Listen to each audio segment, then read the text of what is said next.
प्रिय विद्यार्थियों, आज का टॉपिक है मध्यकालीन भारत, तुगलक वंश, फिरोज तुगलक, उनका प्रशासन और धार्मिक नीति। फिरोज तुगलक का जन्म 1309 ईस्वी में हुआ था। उसके पिता का नाम मलिक रजब था। गयासुद्दीन तुगलक ने अपने भाई की मृत्यु के बाद फिरोज की देखभाल की। मोहम्मद तुगलक ने भी उसका विशेष ध्यान रखा। उसे राजनीति एवं प्रशासन की समुचित शिक्षा प्रदान की, क्योंकि वो उसका चचेरा भाई था। उसे अमीर हाजब के पद पर नियुक्त किया। इस पर रहते हुए उसने मोहम्मद तुगलक की सेवा कर उसका विश्वास प्राप्त किया।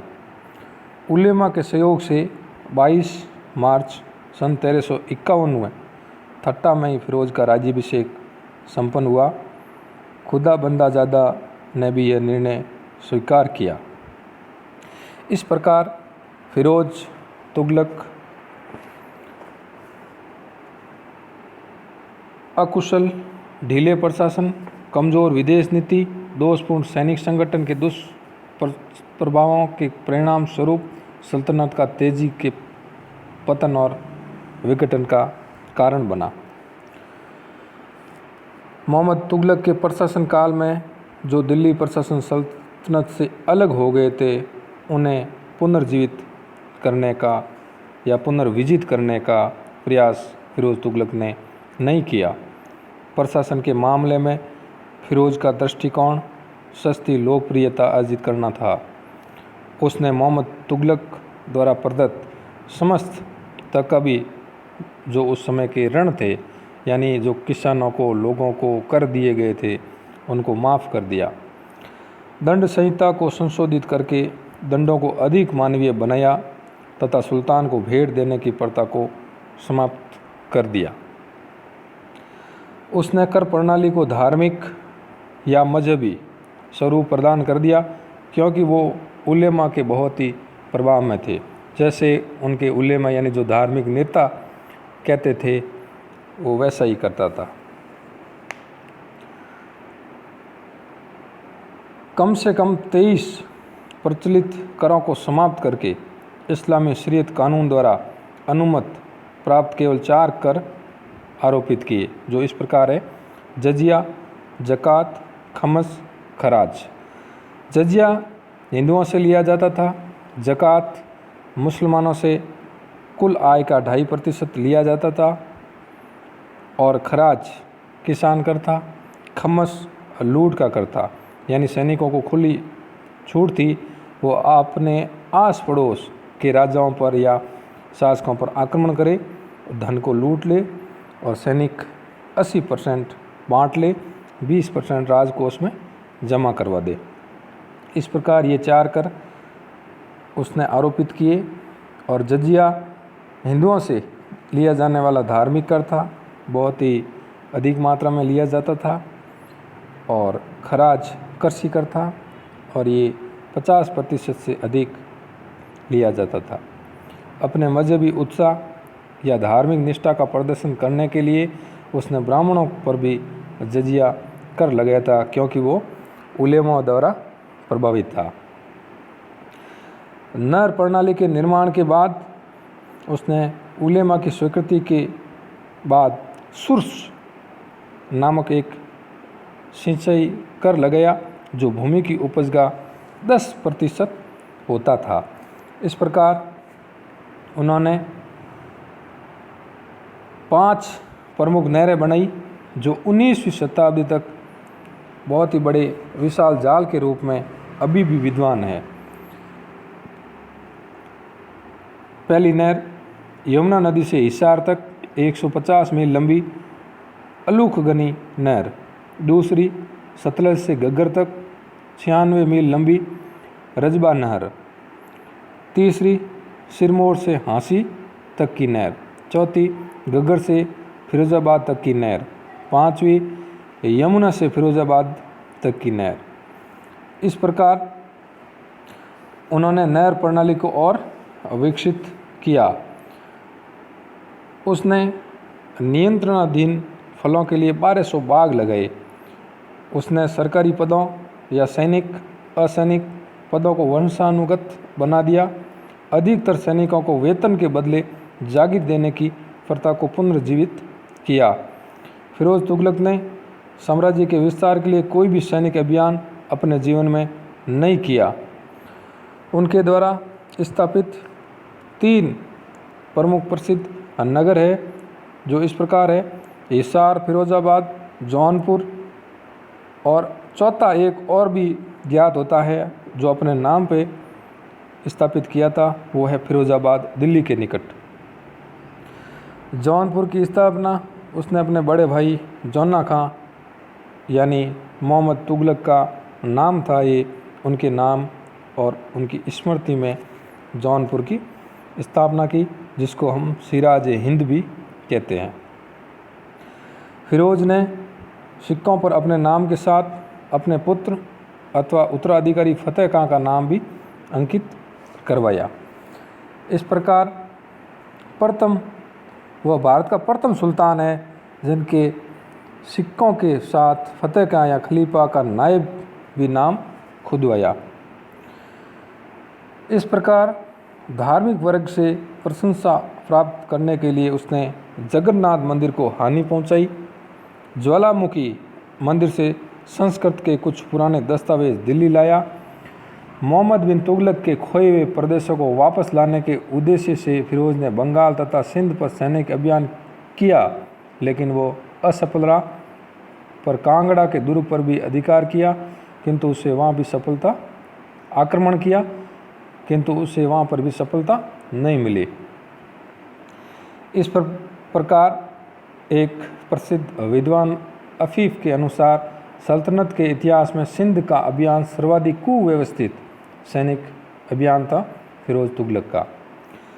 सिंध सैनिकों द्वारा पीछा किए जाने पर यह कहावत प्रसिद्ध हो गई, क्योंकि जब उसने सिंध पर आक्रमण किया था फिरोज तुगलक ने, तो वहाँ के सैनिक सामने डटे। फिरोज तुगलक वहाँ से भाग गया और सिंध के सैनिक उनके पीछे पड़े और ये कहावत प्रसिद्ध हो गई: देख शेख प्रताप, एक का कमाल, एक तुगलक मारा गया, दूसरे को जरा संभाल। यानी मोहम्मद तुगलक तो मर गया, अब फिरोज को संभाल। फिरोज खां ने दिल्ली पहुंचते ही एक महत्वपूर्ण घोषणा की: सभी अफसरों को सिंध अभियान में मारे गए हैं उनकी जागीरें उनके उत्तराधिकारियों के नाम बगैर किसी शर्त के और स्थायी तौर पर प्रदान कर दी गई। अफीफ के अनुसार सुल्तान ने एक घुड़सवार को अपने खजाने से 1% रिश्वत दिया ताकि अर्ज में अपने घोड़े के पास करवा सके।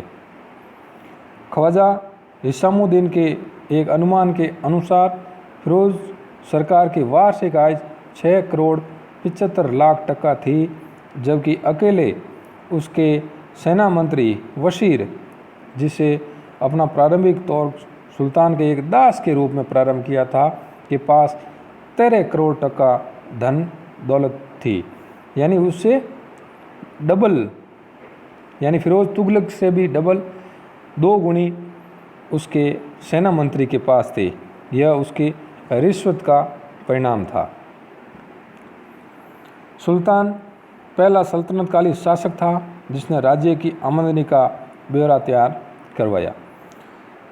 फिरोज तुगलक के समय में इजारेदारी यानी ठेकेदारी, यानी कोई खेत या कोई फार्म हाउस ठेके पे दे देना और उससे प्रतिवर्ष आय प्राप्त करना, उसको हम इजारेदारी कहते हैं, को पुनः बढ़ा दिया गया। उसने सैनिकों के पदों को वंशानुगत बनाकर सैनिकों की योग्यता की जांच करने के सरकारी अधिकार को तिलांजलि दे दी, यानी अयोग्यों को भी भर्ती करना शुरू कर दिया। ये उसके सबसे बड़े पतन का कारण बनी, क्योंकि अप्रशिक्षित सैनिक आने लग गए थे। अफीफ के अनुसार उसके द्वारा भर्ती किए गए गुलामों की संख्या थी 1,80,000, यानी पैसे देकर उसने गुलामों को अपनी सरकारी सेवा में भर्ती कर लिया। शम्स-ए-सिराज अफ़ीफ़ ने तारीख़-ए-फ़िरोज़शाही, ये उनका ग्रंथ है अफ़ीफ़ का, इसका पूरा नाम है शम्स-ए-सिराज अफ़ीफ़। तारीख़-ए-फ़िरोज़शाही में लिखा है कि सुल्तान ने इस आशय का आदेश पारित किया कि यदि कोई सैनिक वृद्धावस्था के कारण घोड़े पर सवारी करने के लिए अक्षम हो गया हो तो वो अपने एवज यानी अपने स्थान पर अपने एजेंट के रूप में अपने पुत्र न होने पर दामाद, और यदि दामाद भी न हो तो अपने गुलाम को सेवा के लिए भेज सकता है। तो ऐसे वृद्ध एवं अक्षम सैनिक को सेना में सेवारत माना जाएगा। यानी कोई सैनिक यानी शिथिल हो जाए, घायल हो जाए, अक्षम हो जाए तो उसकी जगह एवजी सैनिक भेज देना।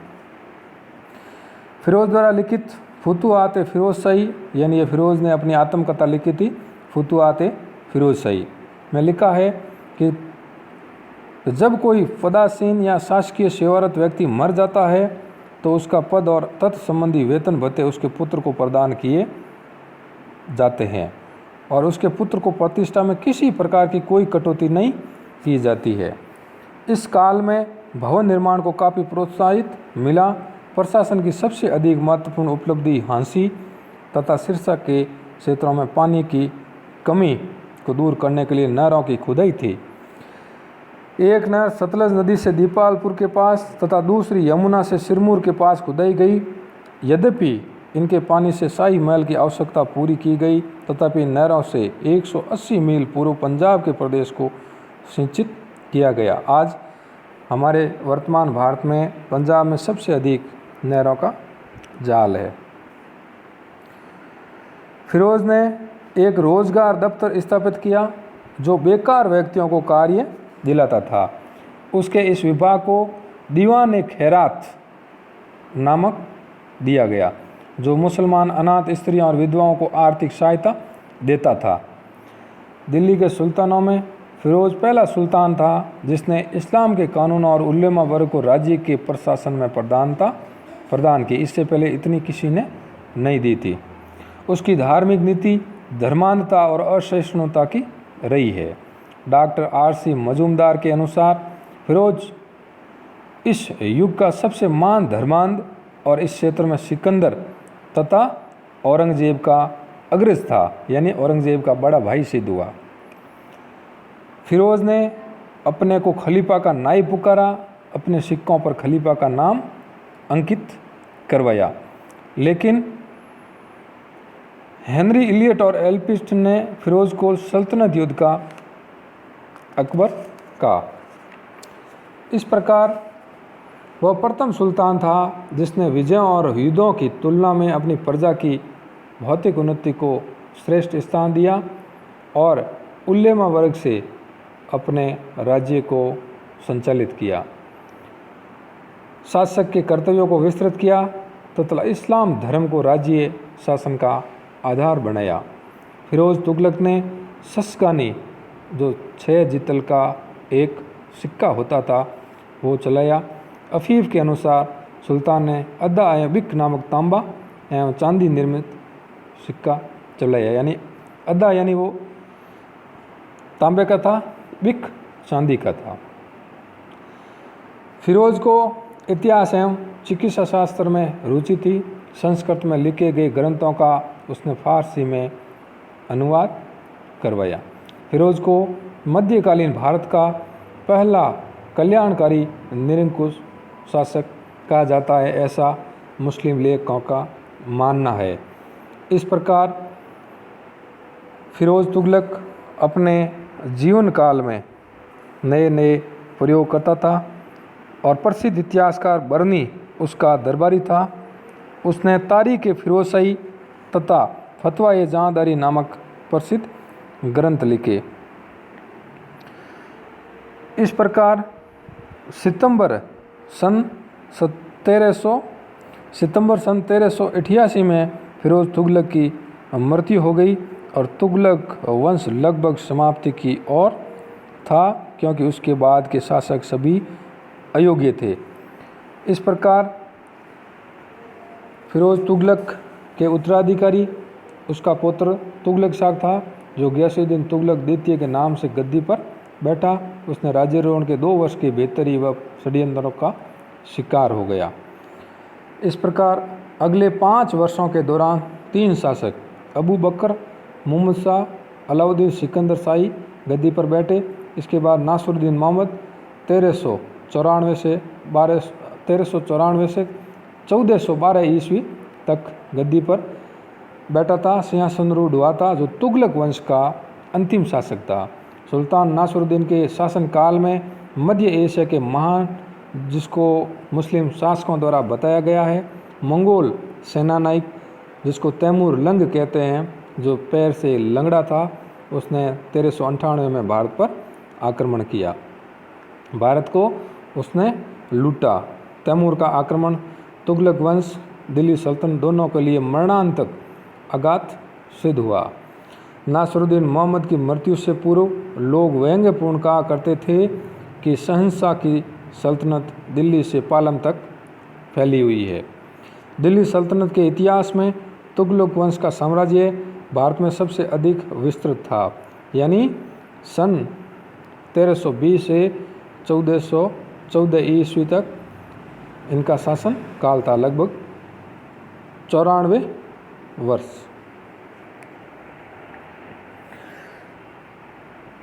गयासुद्दीन तुगलक के समय से दक्षिण के राज्यों को जीतकर दिल्ली सल्तनत में सम्मिलित करने की नीति अपनाई गई। तुगलक वंश के पतन का मुख्य कारण फिरोज शाह तुगलक और उसके उत्तराधिकारियों की अयोग्यता थी। इस प्रकार उसने अलग अलग विभाग की स्थापना किए, जैसे दासों का था दीवान बंदगान, दारुल सफा यानी एक जो अस्पताल था उसका भी निर्माण करवाया था। उसने नहरों, अस्पताल, मस्जिदों, गुंबदों का निर्माण करवाया। उसने आकाशीय बिजली से ध्वस्त हुई कुतुब मीनार की 5वीं मंजिल का पुनर्निर्माण करवाया। वो मेरठ तथा टोपरा, अंबाला स्थित अशोक स्तंभों को दिल्ली ले गया, फिर अपनी नई राजधानी फिरोजाबाद में स्थापित की।